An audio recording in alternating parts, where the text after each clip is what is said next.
देवी गौरम्మ సీత నీ చేతి మల్మగ్గ నా చేతి కీవే ఇస్తాను రాయమ్మ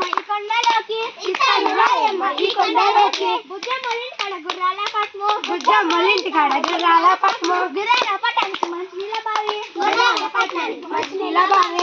బావికి గిలగిలా చెంబు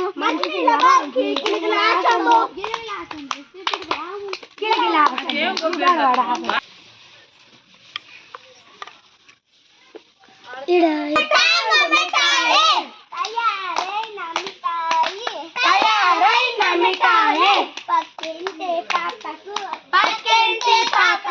పట్టు చీర ఎందుకు ఎదురింటి పాపకు ఎర్ర చీర ఎందుకు సిగ్గులేని మామకు సిగరెట్టు ఎందుకు అరువులేని మామకు అగ్గి పెట్టి ఎందుకు